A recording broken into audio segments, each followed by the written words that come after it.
Hopefully, this is working in our new layout. We shall soon see. Hello, everyone. Welcome to another one of our Anchor live streams. We do these every week and go through issues and pull requests and other interesting topics to discuss, all to do with Syft and Anchor and our other wonderful open source tools at Anchor. You can see on the screen now our beautiful Syft and Grype logos. And if you want to dig in and find out more about any of these tools, you'll find them all on GitHub.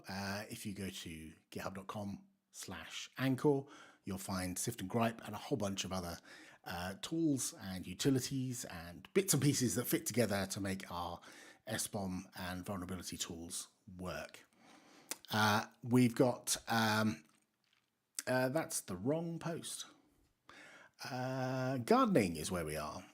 We've got a load of stuff potentially to talk about, but it's up to the guys, and I'll introduce them. If I put my mouse over, you can see all their names pop up. The order that we've got them on my screen is Will is next to me there, and Alex that side, and we've got Keith and Chris way over the end there. Hello, everyone. How are you all doing? Thumbs up. That's always a good start.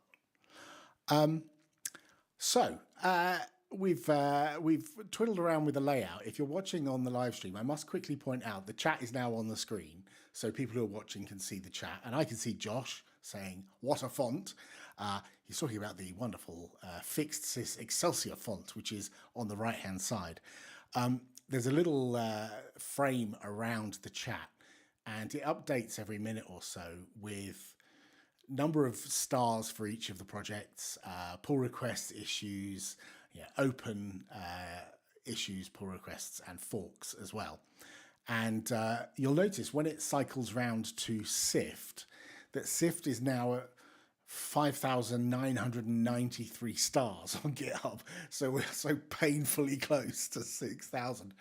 Who knows, maybe within this hour, if we share the link to as many friends as we can, we might be able to get to 6,000 on Syft. Who knows? But that'll update over time. And the clock at the bottom is my time locally in the UK. These guys are spread all over the place on the internet. So do we have anything we specifically want to talk about today? Any specific issues? Burning discussion items?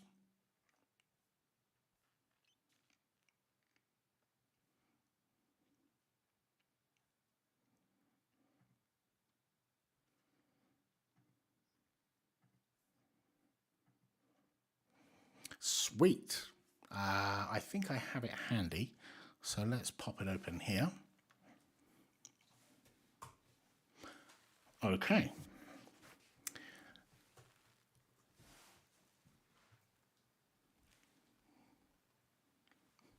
Go for it.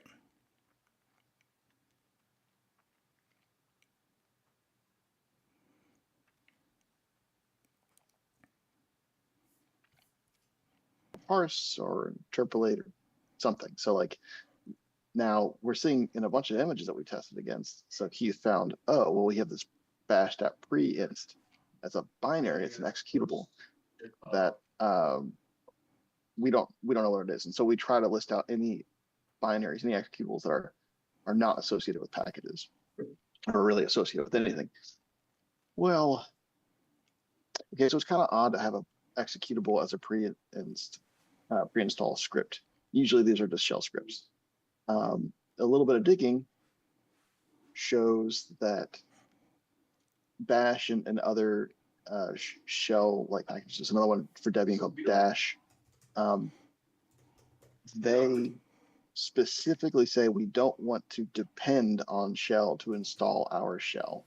So they have a little C, like minimum C shell as an executable that comes kind of packaged with. So that runs, which is just like a miniature SH for any pre-install stuff that needs to be done to install bash and dash and all this good stuff. If you were to look at the files owned for this package from dpackage's perspective, it'll list out, so in this case it's bash, it'll list out all the things that user bin bash and other things that like the copyright file, etc. It does not list any dpackage info stuff. Those are not owned by packages. They're orphaned, I guess. So that's like evident by the dpackage -s command for okay, so popping off the stack. What are we trying to do?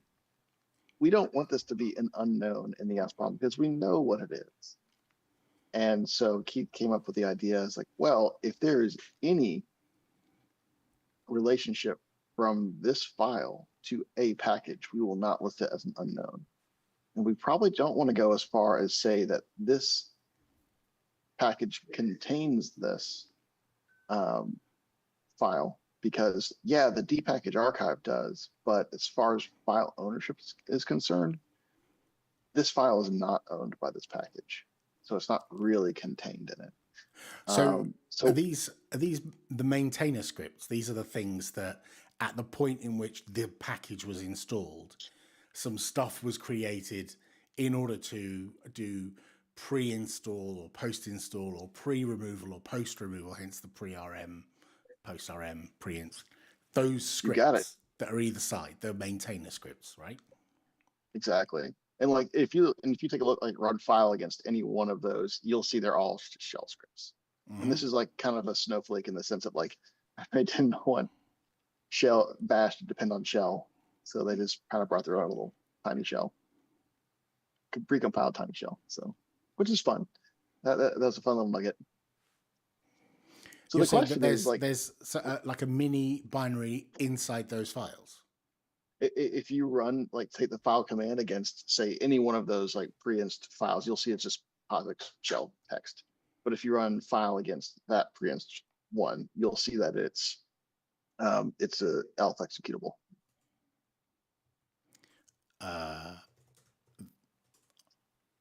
It says it's a POSIX shell script. The one this one's bash dash completion. You need bash.preinst. Oh dash which one? Bash dot. There you go. Any one of those? No, just the pre-install one. I don't see a pre-inst. Maybe it's not. No, maybe it's missing. It's not on Debian latest. Sorry, so if you're in Debian latest, it's yeah. So you have to go. Are to they all like that though?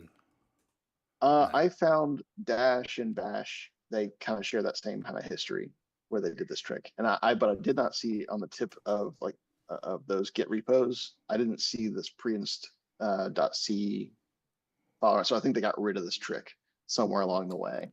Right. So you'll see it in some images. Places. Yeah. Right. Okay.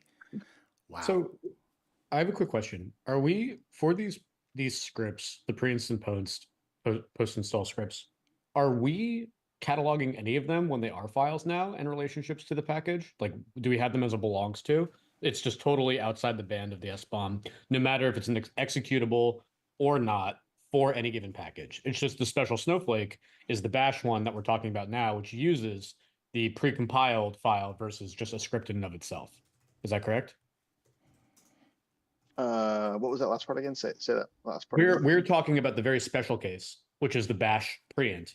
But for all packages, we could even do another thing where we start cataloging relationships to these scripts as they exist as part of the pre-install and post-install portion of packages.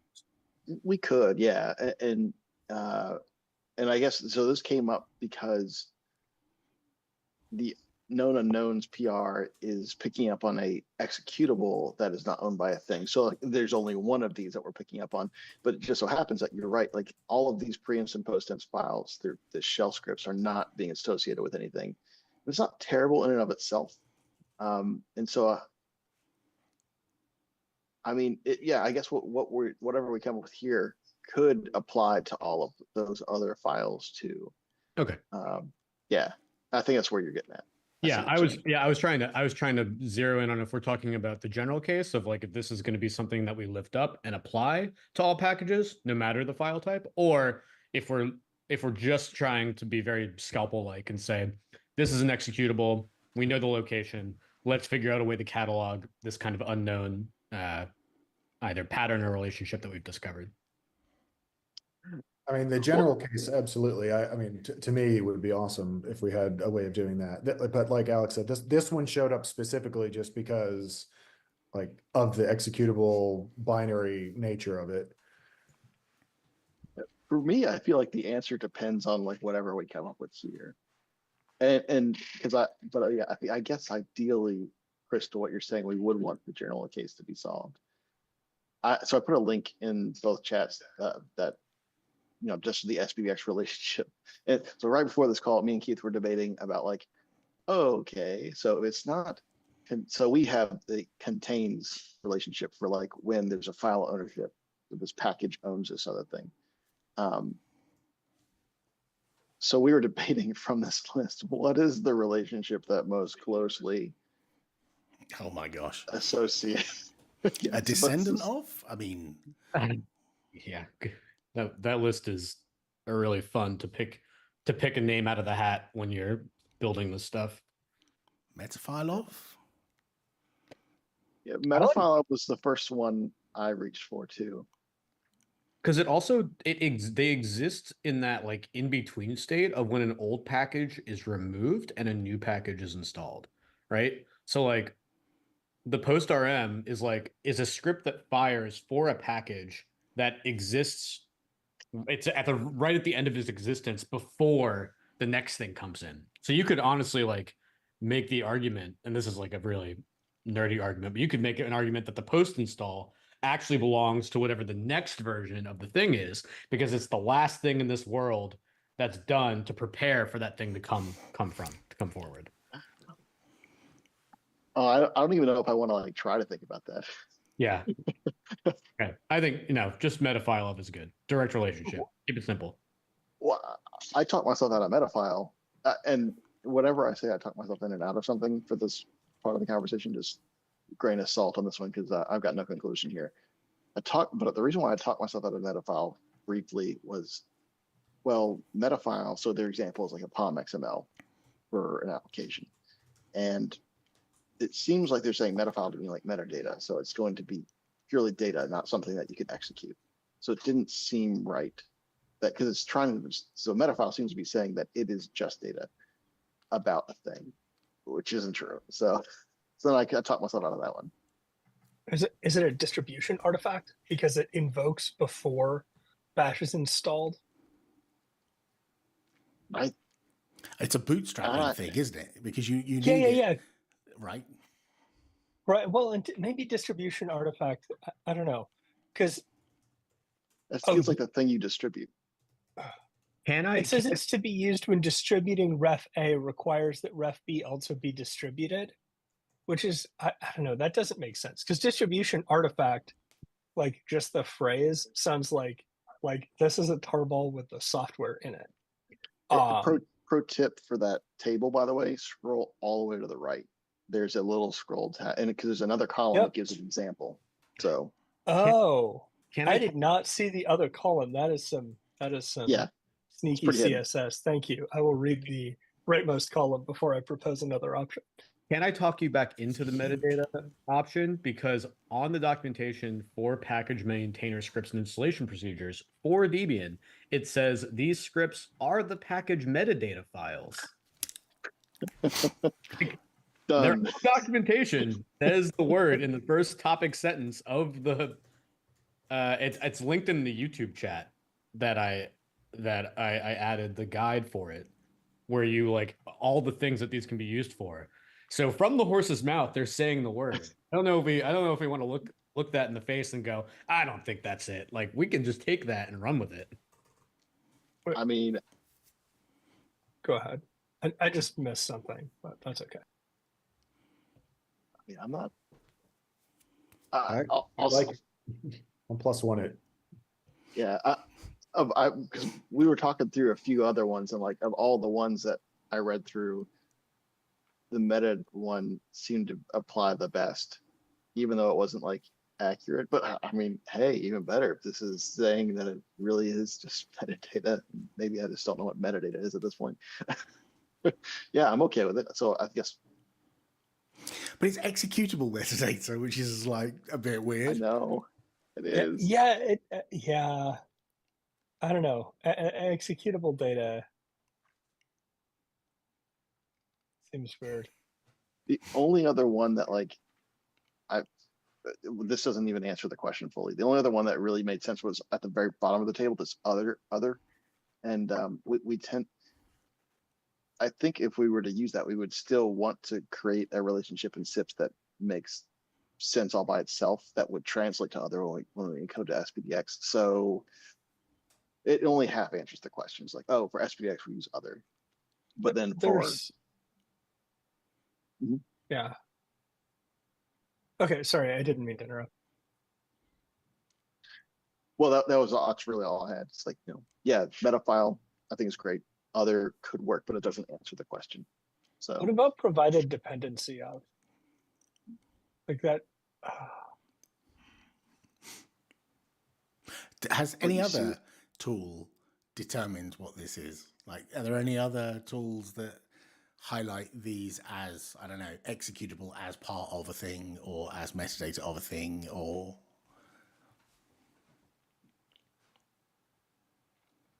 sorry, I was reading. I don't know. I don't know of any other like this to answer your question, Alan. And then, Will, for what you're saying, okay, the example for that one, for the provided dependency of, I don't think I remember this one at all. Yeah. A is okay, in but the that's provided not, scope of B. That's not quite right though, because like when I like install bash, right? Like I get this little executable and then it runs, right? It's like a package manager hook, right? Like you invoke this and then you, I don't know, untar your actual executable and then you invoke the post install hook or whatever, right? Am I understanding that correctly? That it's like it is essentially a like a hook meant to be run by the package manager before the installation? Yeah.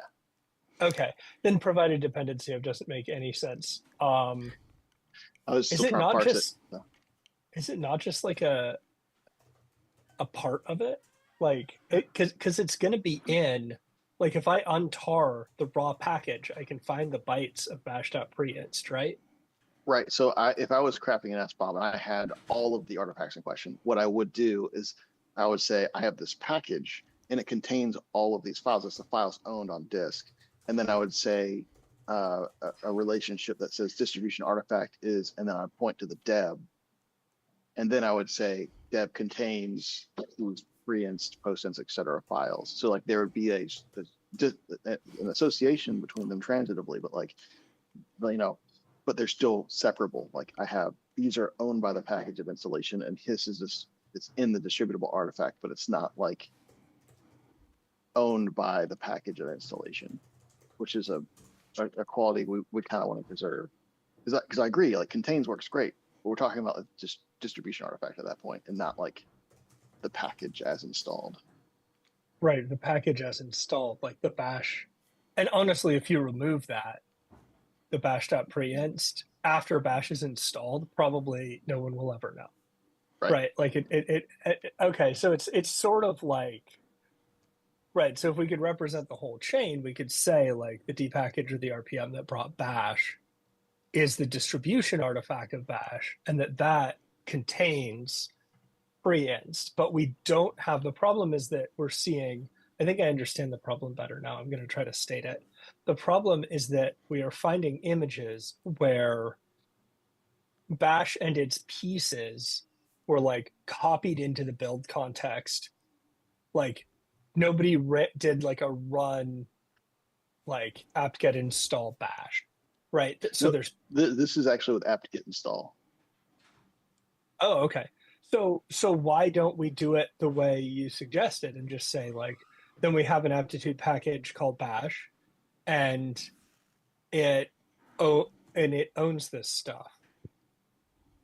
Well, that's the thing, because the package manager, so you could list out what files are owned by a package from the package manager metadata for that package, and it's not in that list. Well, no, that's dpackage.yml is the package, is the files installed with the package, not the files that are owned by the package.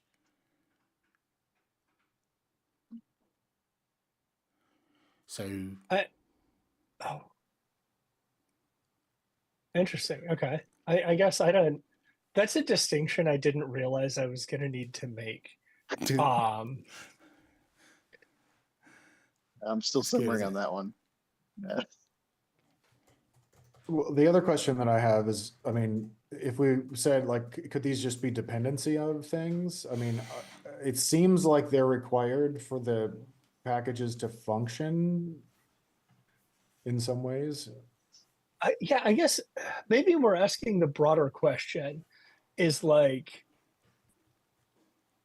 there's a script that dpackage needs to install bash that bash doesn't need after the installation.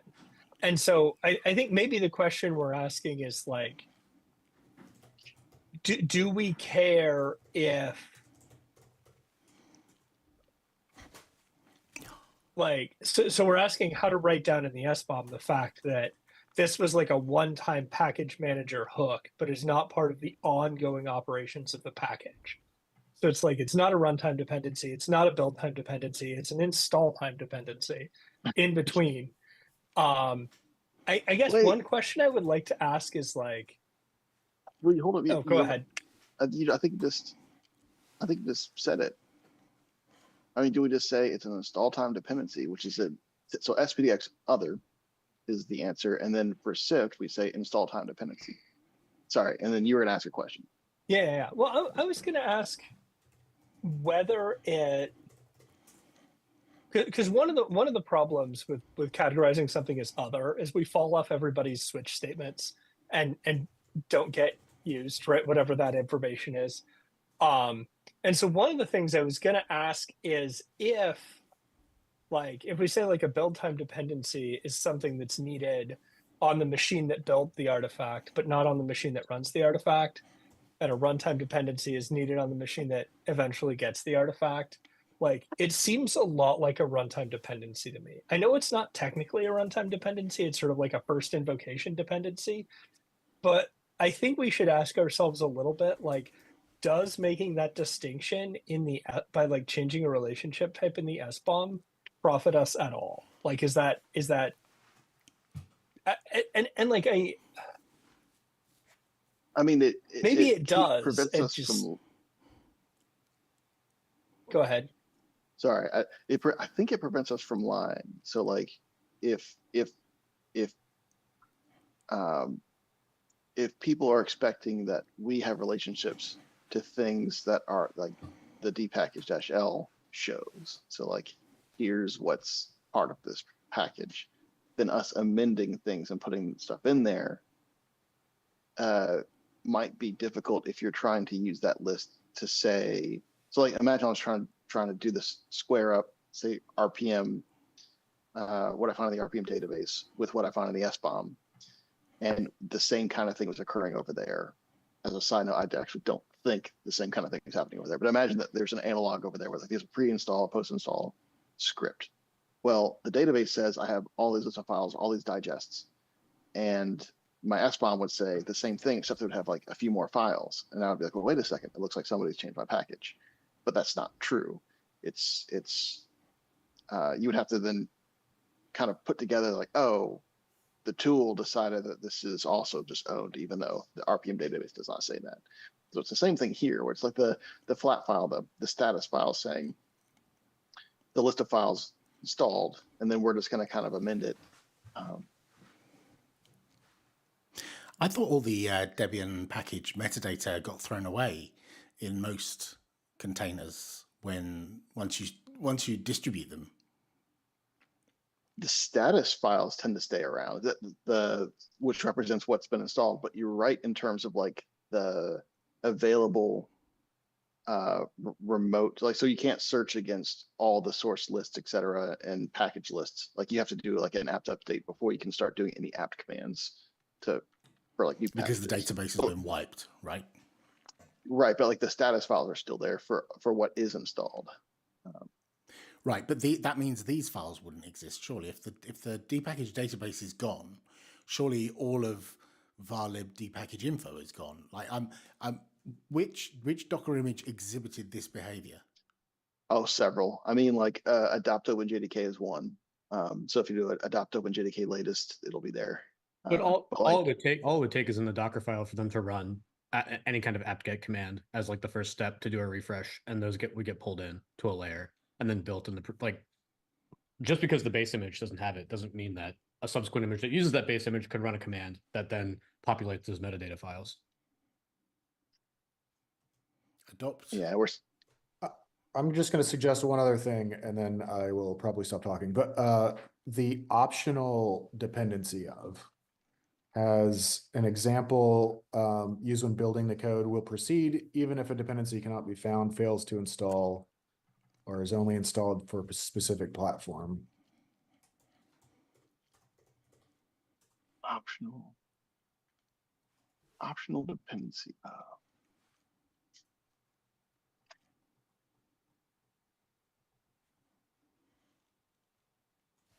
It's a little bit of stretch maybe, but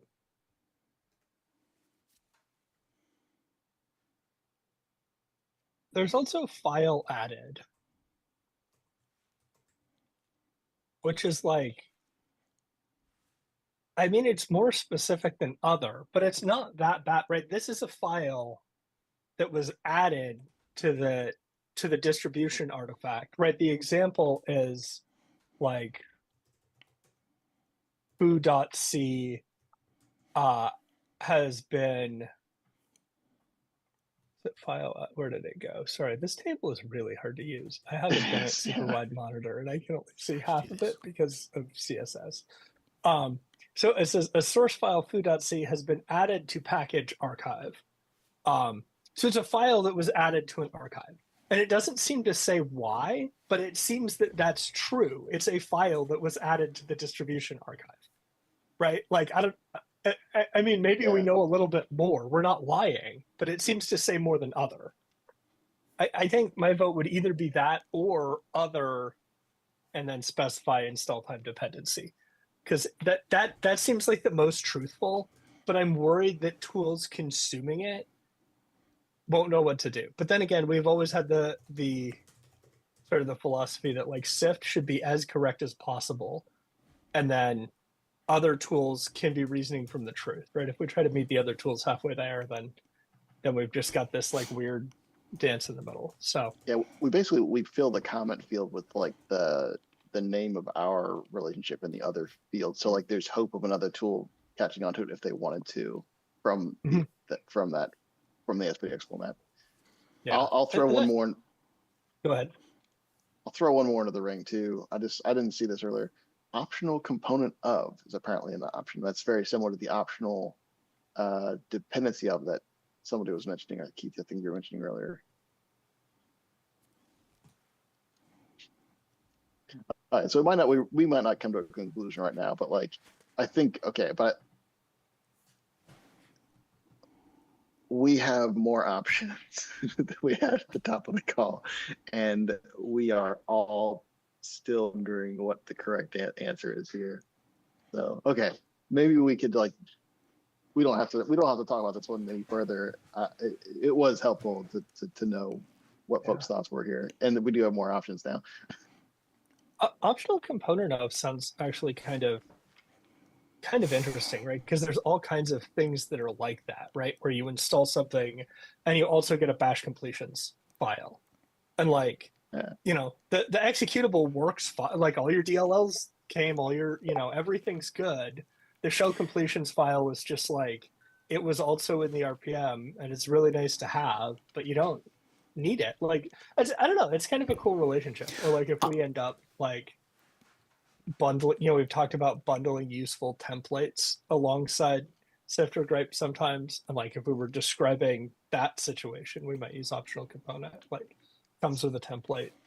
Anyway, I feel like we could all it just pick sounds cool. a different position and have a massive debate over beer in a pub that probably wouldn't turn into a fight, but could So I feel like this is one of those things that we could all argue about for a very long period of time. I think also I'll pose the question to my SPDX friends and see if anybody has any guidance there. Sometimes people have run into similar things. You never know. Yeah. Sweet. Yeah, I think we're there. So more advice, a little bit more research needed, but right. Nice. I have one more thing to add before we end. Sorry, I was doing research on stuff talking. All of the I just executed into the Debian like latest image, and I did list files for some of like the packages that I knew, and I searched all those, just grepped all those lists to see. None of them come populated from the package managers with the metadata files themselves. So Alan, right, there's some DB cache or there's something that's not updated from the base where you just aren't going to see it. But there are ones included as relationships to packages for the kernel.preloader. So it's not mutually exclusive. There are some packages that do have those preint and pre-RM script or post-RM scripts for packages that they don't depend on.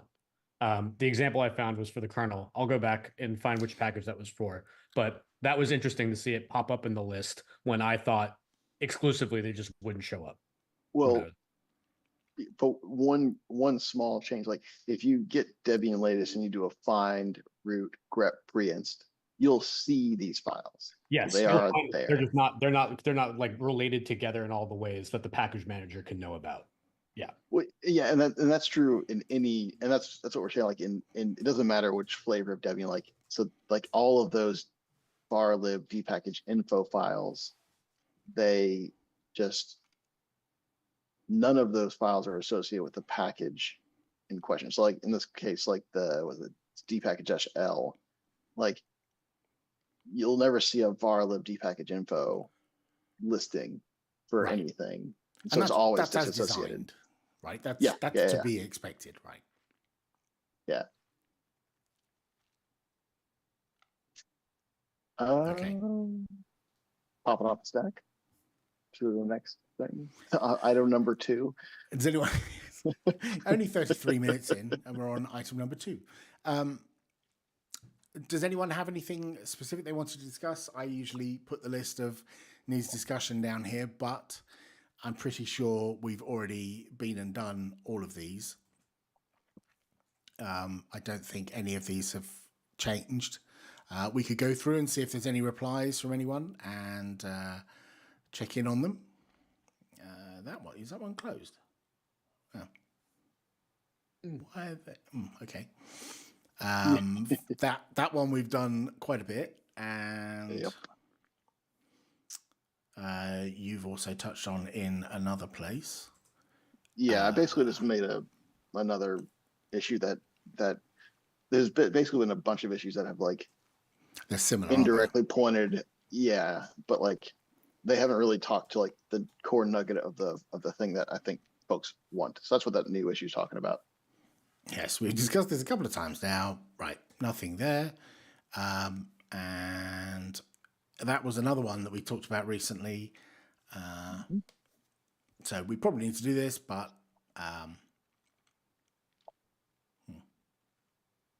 it's on the to-do list, I guess. So I don't think there's... that filter one, we talked about that a bit, didn't we? Yeah. We've got more discussion going on Discourse. So there's none of the needs discussion ones, as far as I can tell, that are jumping up. So where do you want to start? Do you want to run the Bugotron or what? Or do you want to pick a specific project and we can go through some issues or PRs? No preference other than Bugotron sounds cool. So yeah, it that does sounds sound like cool. the thing In the to do. Bugotron wheel. You want to go, okay, Bugotron it is then. Random community issue. Why is this not being clicked? Oh, there we go. Grype only supports Scopio. Do you pronounce that Scopio? When using Docker archive format. So have we had any conversation down here? Yes, there has been a bit. You've got an explanation and you're awaiting response from the other person. So they've responded. They've responded. I think I think this ended up being a request. Like, they were using Scopio to make a directory. Like, they were copying the image contents into a directory. And we wanted and so if you look in supported sources, like, I thought they wanted our docs to be like, it says a container image archive is there. We have OCI And I dir. think, what's that? We have OCI dir. Sorry, from what you were saying, it sounded like We have OCI dir. Okay. Yeah.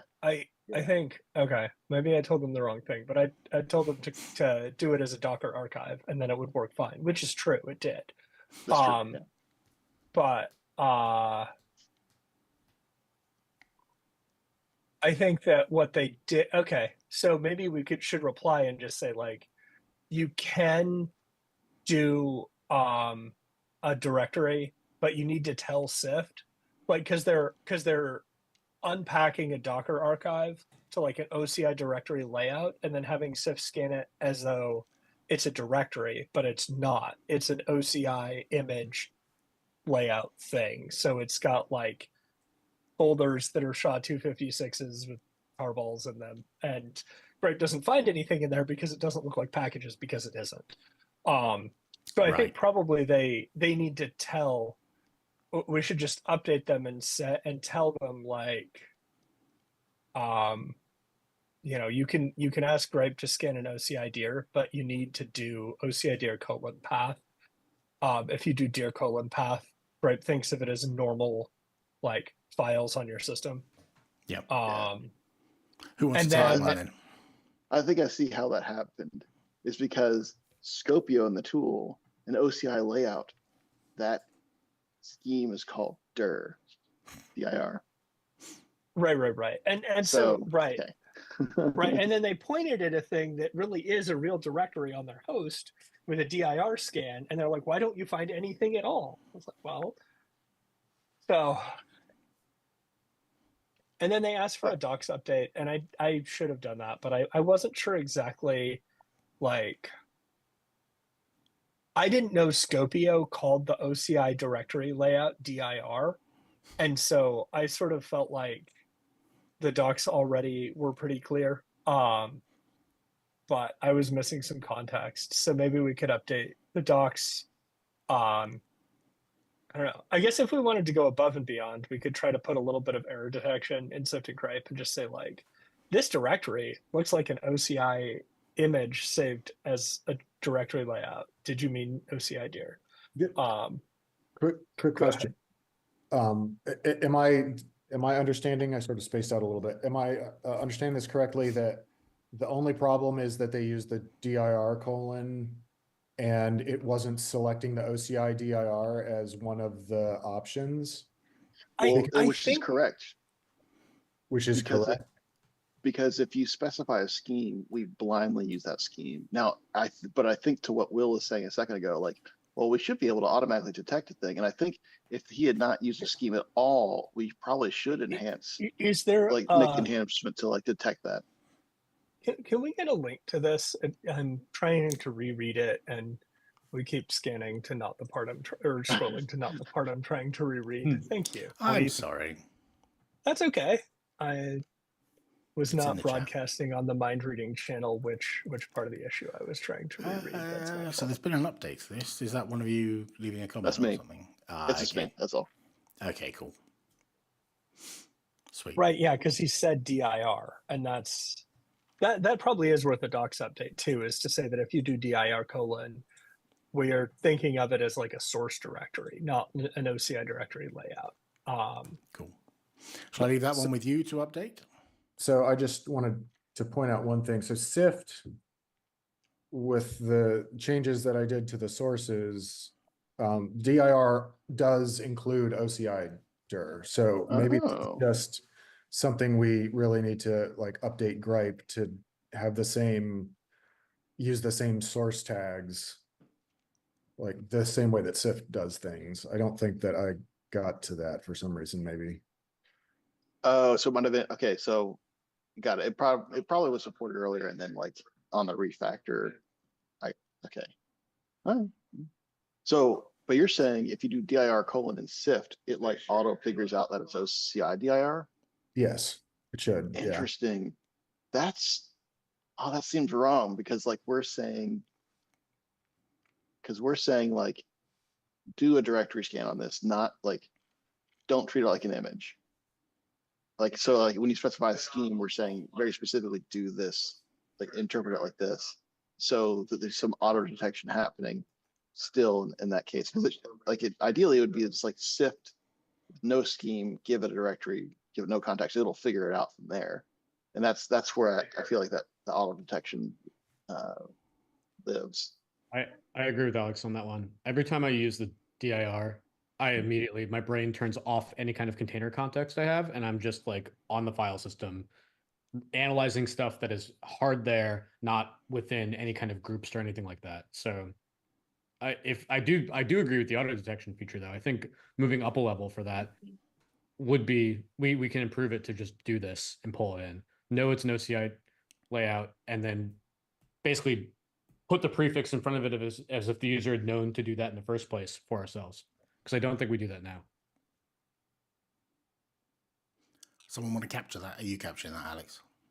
I'm updating my note on the original. So I Nice. got that as a comment on there. But it sounds like there might be just an after action to go double check. Sounds like there's something on Syft and Grype to figure out. So A is the auto protection versus like believe what the user told us for a scheme in Syft, and then there's the like porting that through Grype, making certain that they're behaving the same. Did I misread or mishear? That's what I heard too. Yeah. All right, cool. Okay, that's not really an issue, so we'll just say that's just an after action.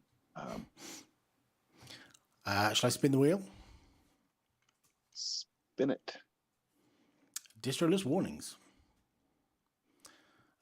So this is when using distroless and minimal images, Grype output shows warnings of missing files, such as the OS release file. Is there a way to mute these false positives, or are they expected to be missing? Oh, I see. Because it's not a proper distro. Casting no aspersions. Because they're not proper distros, there's bits missing that we expect to be there to identify the distro. Is that right? Yeah, we try to be really clear, especially in the Grype context about this, because if we're silent about it, then it might be that you have no vulnerability result and you say, I'm great, but you're not great. If we didn't know which namespace in the database to search against, you might actually have a whole slew of hits that we just didn't even know how to search for. And we don't search for across all the namespaces based off of the packages, because then you might get a ton of false positives. So that's why we raise this warning to say this is kind of like the equivalent of the known unknowns for crime. It's like, Yeah, we should have found this, but we didn't. I think this is a kind of an outstanding problem in general with distroless images for Grype, though, to be able to do this better. Yeah, because the problem is that like Grype doesn't know it's a distroless image. Grype thinks it's an image whose distro it can't learn. And so it doesn't know, like, if I find a bunch of RPMs on here, who do I ask about them? So I guess the question then is like, should it know about distroless images, and should it know about like people who like jam loads of stuff together, including RPM? Like, what if someone put a Docker container out there that had RPMs and Debs? People do weird, perverse things in their own time, and we shouldn't judge. But if they do that, like, how would we know? Like, we have an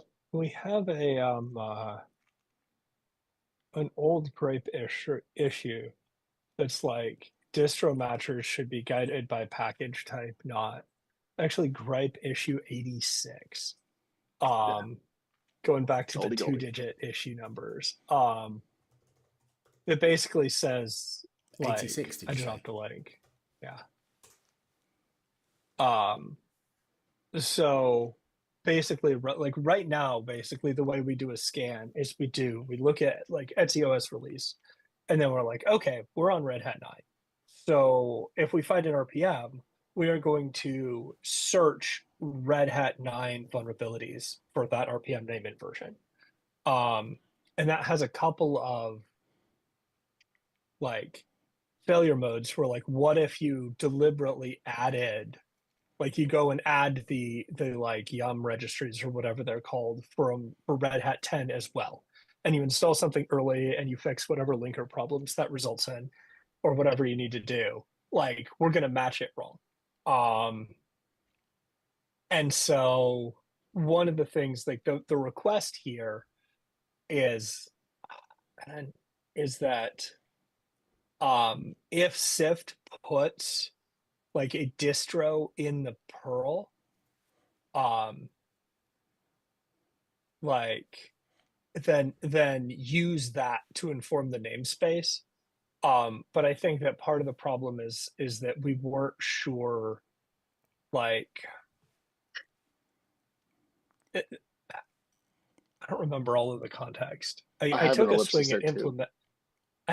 I took a swing at implementing this, and there are weird edge cases where like, what if they specify a distro name but not a distro version? That's not enough to do a lookup. And then there's also ones where like Debian, like unstable versus testing, are like different namespaces, but they have the same etcos release file. I think is another issue.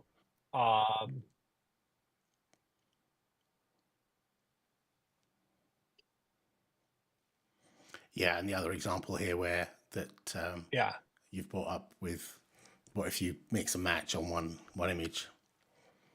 right.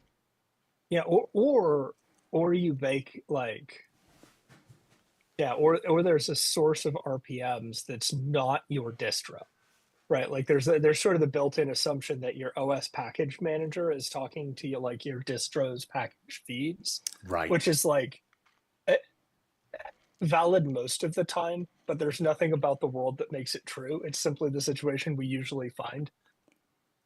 So yeah, so this is part of it. Like this is definitely related to like, so the reason Grype has to do this loud warning is it's like, I don't have a namespace for this distro, because otherwise, like, before we added, for example, before we added the ability to detect like, Azure Linux, you could like get an Azure Linux and TDF install a million old things and we wouldn't find anything, because, and if we didn't have that warning, we'd silently not find it. So that's not great. So I would, yeah, at least relate that and just say, Grype leans heavily on distro maintained vulnerability feeds for matching. So this is an important warning for most use cases. You can pass, if he passes -Q, does he still get warns?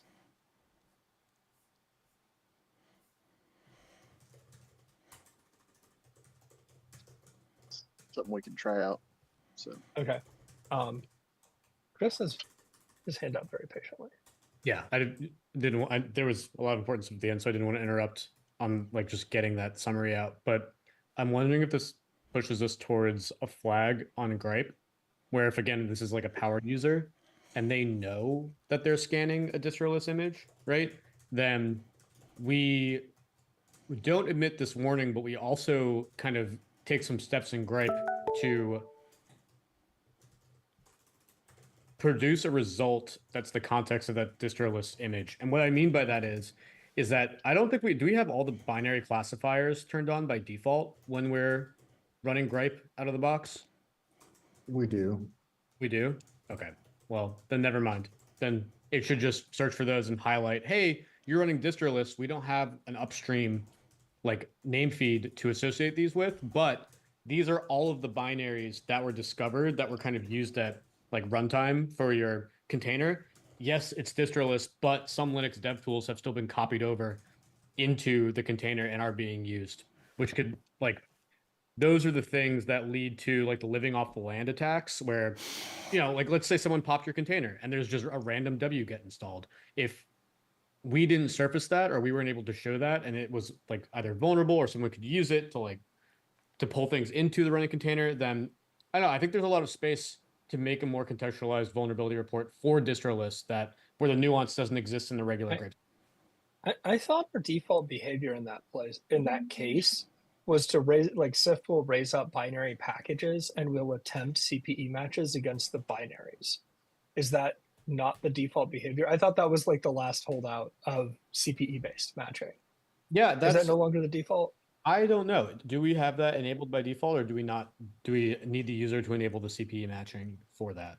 No, that should happen for the binary ones. They're not one of the ecosystems that has the disabled CPE matching. Nice. Okay. Should we pick another rando? Sure. We've got 10 minutes, 9 minutes.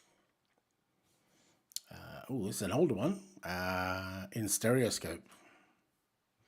Add support for container storage backend for container images. Did we reply? Oh, there was another issue in a related issue that was closed in Syft. Well, no, this one's in backlog, and I think this. Okay. So this was like, Yeah. we just got to pick it up. So. Okay, so there's nothing to do here other than find an enormous amount of time to go through these things, right? Is it worth yeah. adding a comment to just say, like, we haven't been able to prioritize this, but your call is important to us. No, what I meant, like a nice, like, contributions welcome, right? Like, is that something? Because I'm worried that, like, it's listed as in our backlog, but we never said anything, and so I'm worried that somebody might feel like building this, but I guess if they really felt like building this, they might ask on here, but they might not. So I don't know if it's worth saying something nice here. One-liner to say, just checking in, this is still on our backlog. Sorry, we haven't got to it yet. If anyone else would like to contribute to this, we'd welcome it. Okay. Does someone want to type that while I find the next one? I can do that. Sweet. 197 Stereoscope. I'll put it in the chat. Bob. Right. Boom, boom. And let's roll the dice again. Ooh. This is also in the backlog. Oh, this is semi-related. Yeah, it is. We talked about. So this is hidden information for non-OS packages. Okay, so...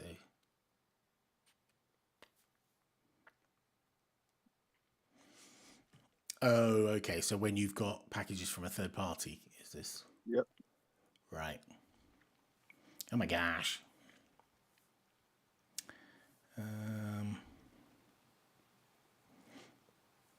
Which is it's becoming more and more important. But the tricky one with this is that there isn't anything obvious that says this isn't a distro packaged. So they mentioned email, maintainer. Yeah, Wow. I have no good idea. Maintainer in the deb. Yeah, so. And I don't think we found any values. Right. I mean, there is some metadata on some distros, I just installed Cowsay here. So if I go app cache show Cowsay, this came from the Debian archive, but I'm not sure there's anything there that, I haven't been able to find it either. So someone mentioned an interesting one for RPM, which is, technically Red Hat's signing everything. And so we could check the signature, and if it's not signed by Red Hat, it's distributed by someone else. The downside with that is that we actually need to start collecting all those signing keys to know, is this a yes, is this a no? So we might classify it as a little brittle over time. Not great, not terrible. There's an answer. But like for Are Debian, the there's no si- answer. right? The sign-in keys are sometimes like present on the image, right? Like there's a file that says like 4 packages downloaded from this URL. Check that it's signed with one of these keys. Which we could try to use to like, if that's present in the image, we could try to just say, like, based on the register, like we could try to use that rather than try to put the list of keys in Syft. We could check, especially because if keys have been rotated since the image was built, like that might be really helpful. And like again, like if people are trying to make like a really small Docker image, that's stuff like you don't really want to install stuff at runtime and prod. So maybe there aren't any repositories, but maybe there are, right? Yeah, I wonder if that stuff would all be thrown away with the rest of the depackaged database, whether you'd lose all of that as well. I don't know. Yeah, we could try to parse it if it's there though. Yeah, I like the idea. I don't. So for Debian, I don't know. Like for Red Hat, this is the signature approach works. Debian, I thought we didn't find a good equivalent there, like on a per package, like being able to find like the package was signed. Thus, we had that signature. So, which is different than like on distribution, like making certain that we're using the right keys when pulling down new packages. That's the one on Ubuntu. Because it says origin Ubuntu, I think that means it's come from. That's like I have a deb that didn't come from Ubuntu. That's where the origin package usually means this is like the source package. It doesn't mean like it like there's several packages that come out of the OpenSSL repo. So like all those packages would list the origin as OpenSSL. I thought that's what that Oh, meant. I see. No, I did. That's the source package, not the origin package. Oh, so like if you like if you install the QEMU binary, the QEMU like system i386 comes from the QEMU source package. I think that's what that is. But okay. origin, I'm pretty sure. But it's a different rule for every distro. Like, do you have the signing keys, or does the origin determine? Yeah.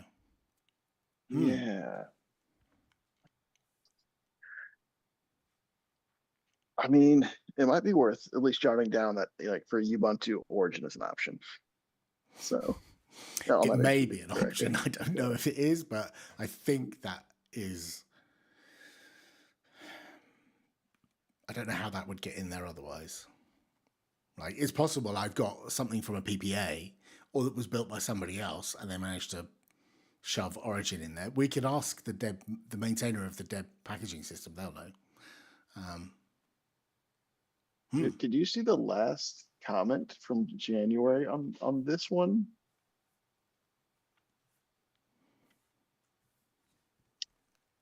Yeah, this one.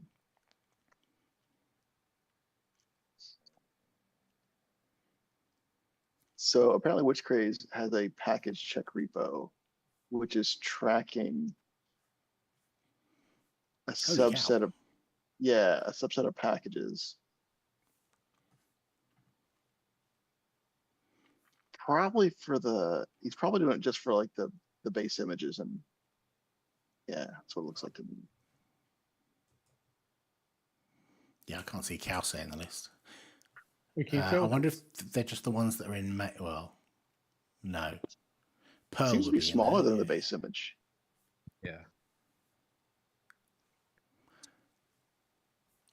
Have they got documentation on what they are? What they're? Sorry, I went the wrong way. Did they say what the goal? No. No, I'm trying to figure that out too. Oh, that's where they're getting it from. Yeah. because every package in Ubuntu comes from Launchpad. If it wasn't built in Launchpad, it wouldn't be in Ubuntu. So you can plug in any package name there, like Cowsay, Bop, and it will show all the published images.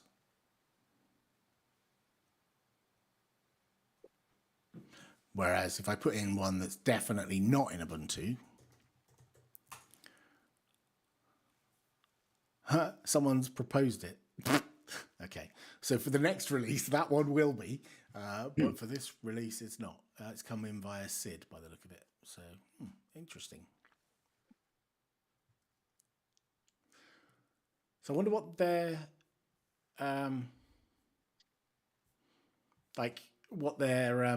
gate is. What are they?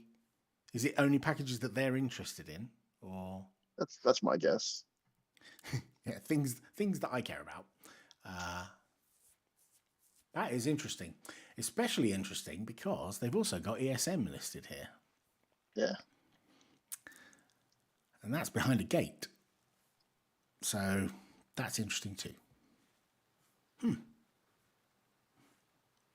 Are we out of time? Yes, we are. We're over. I'm so sorry. I got carried away there talking about Debs and packages. So sorry. We didn't have an outcome for that, did we? Other than it's related to the previous one. And anything else anyone else wanted to mention before we wrap up? Sorry, I've kept you too long. I do apologize. No, that's fine. Sweet. I've got nothing. So please tell all your friends over the weekend to go and go here and click that, and then click that. It says 6K, but it's lying because it's actually 5993 or thereabouts. They round it up. I'd love to get 6K by the weekend. That would be lovely. We've only got a handful to get, and we're there. Oh well. As always, thanks for watching. Thanks for joining in, chaps. I really appreciate it. Always a learning exercise. And we'll see you next week. Thanks, everyone. Take care. Have a good weekend. See you later. Bye.